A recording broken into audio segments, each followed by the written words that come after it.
Apendaye baba au mama kuliko mimi hanistahili, wala apendaye mwana au binti kuliko mimi hanistahili. Imani katika msalaba. Kristo katika upendo. Imani katika msalaba. Katika kijiji kimoja kulikuwa na mwanaume na msichana ambao walijiandaa kwa kufunga ndoa. Walikuwa ni wachumba.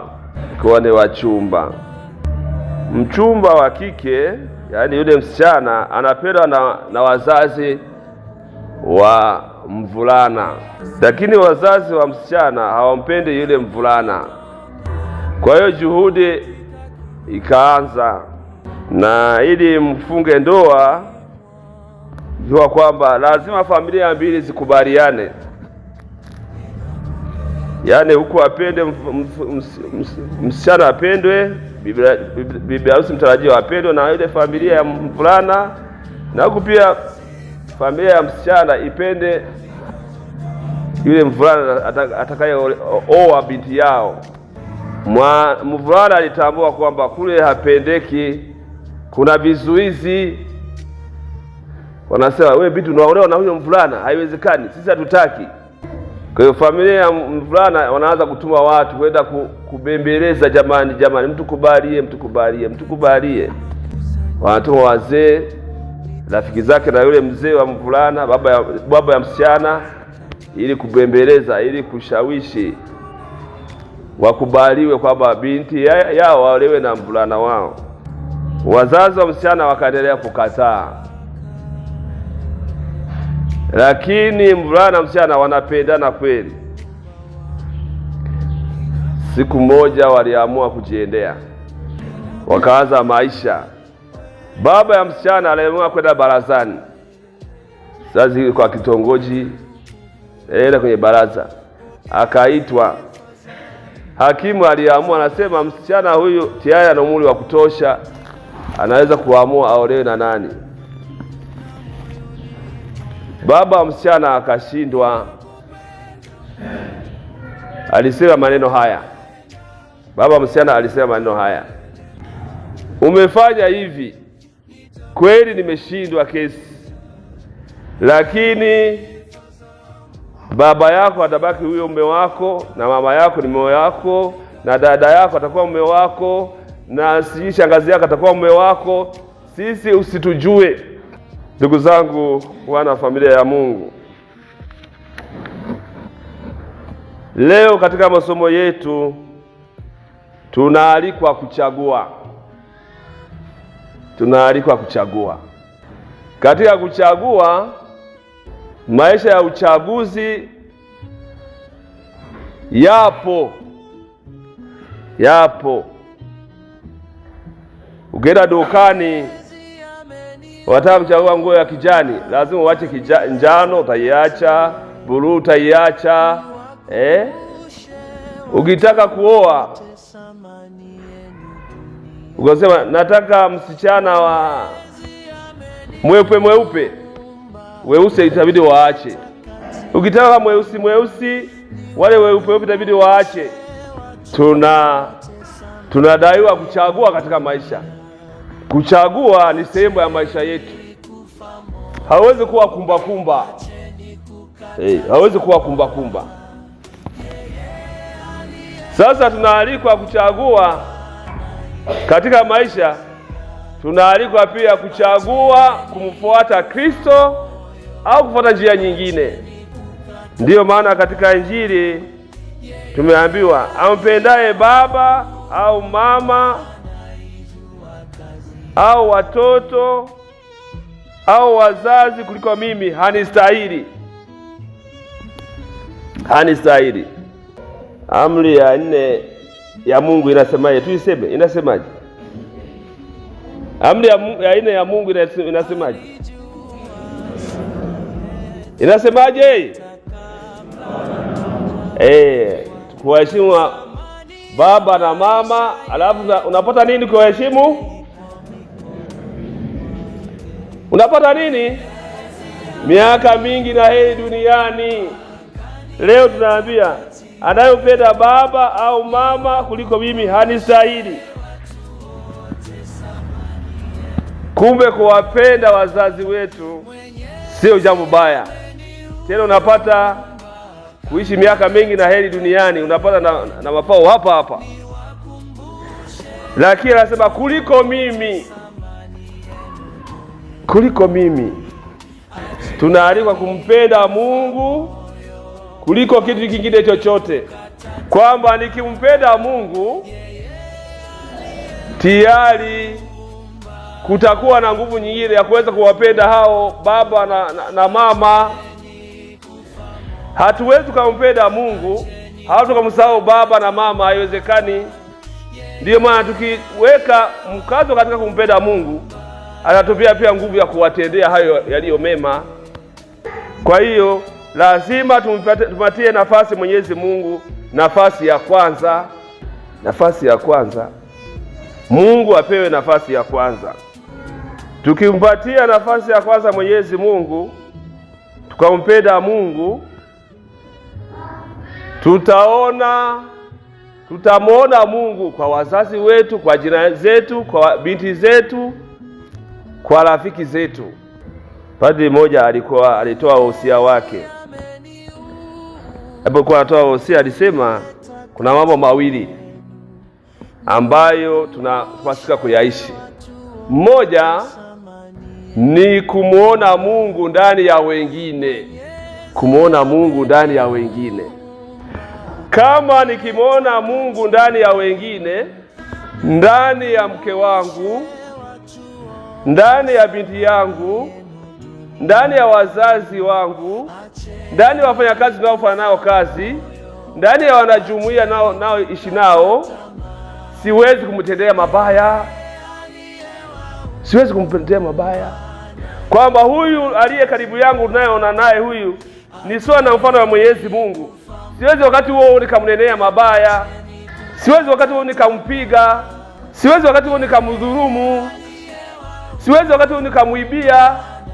Ninawiwa kumtendea mema kwa sababu ni sawa na mfano wa Mwenyezi Mungu. Pili, Hosea wa pili anasema mimi mwenyewe niwe Yesu mwingine. Mimi mwenyewe niwe Yesu mwingine. Yesu mwana wa Mungu aitwaa ubinadamu wetu, akatoa maisha yake kwa ajili yetu ili sisi tupate ukombozi. Kwa hiyo nikiwa Yesu mwingine, mimi nitapeleka upendo kwa huyo mwingine, huyo aliye jirani yangu. Hayo ndiyo tumeona katika somo la kwanza. Elisha ametembelea familia, amekuwa akipita hapo. Mama katika familia hiyo akasema, huyu naona ni mtakatifu wa Mungu, naomba tufanye nini? Tufanye chumba aweze kuishi, anapopita alale humo pazuri. Mume akakubaliana na mke wake, wakatengeneza chumba. Alipofika akalala, akala, akanywa. Asubuhi asa tumfanyie nini mtu huyu? Hawa walio wakarimu tuwafanyie nini? Jibu likaja, mama huyu hana mtoto, hawa hawana mtoto. Akamwita akamwambia, mwakani kama sasa utakuwa na mwana. Mwakani kama sasa utakuwa na mwana.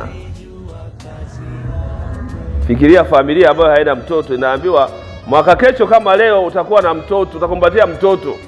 Mama atakumbatia mtoto. Familia itapata mtoto. Ndugu zangu, tukiwaona Mungu ndani ya wengine, tunawatendea mema, na tukiwatendea mema tunapata baraka. Tunapata baraka.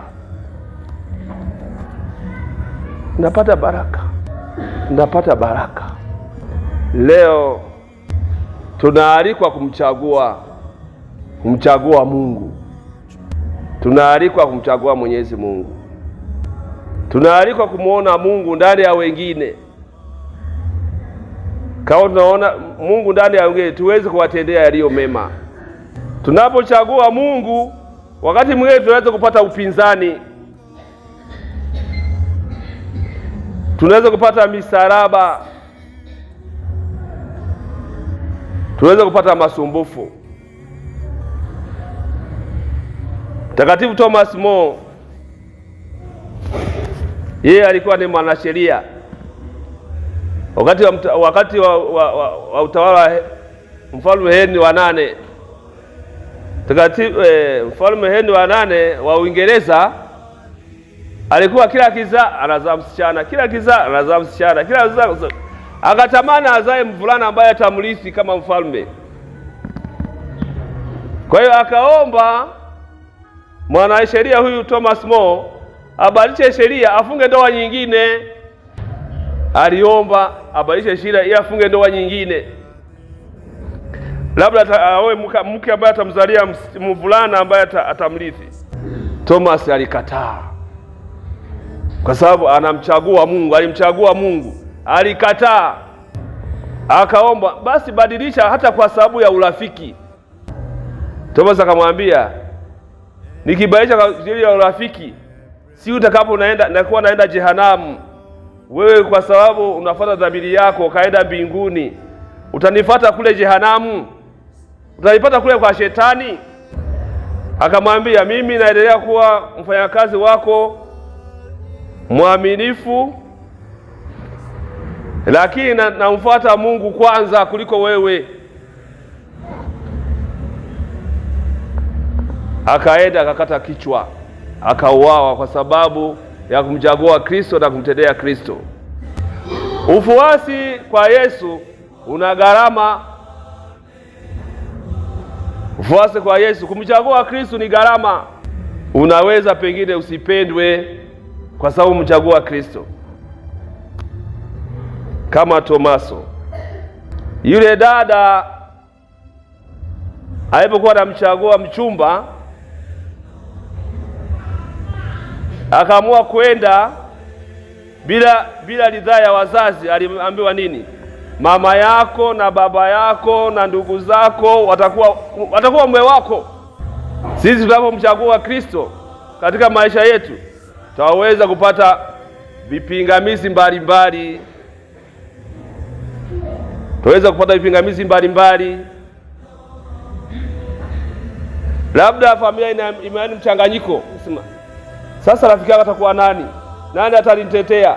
Nani atafanya hivi? Nani atanisaidia?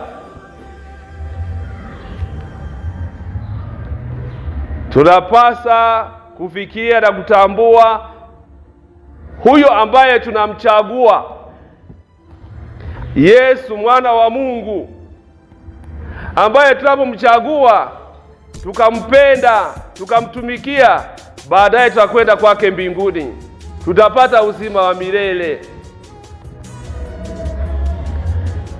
Leo hii ndugu yangu, kama yule binti, tuweze kubali kumchagua Kristo, pamoja pengine na magumu ambayo tutakumbana nayo, misalaba ambayo tutabeba, lakini tunaweka kwamba matumaini kwa Kristo hayatapungua. Hatutahadaika, hatutadanganyika. Hata lile swali la katekisimu yetu linasema, kwa nini Mungu ametuumba? Ametuumba tumjue,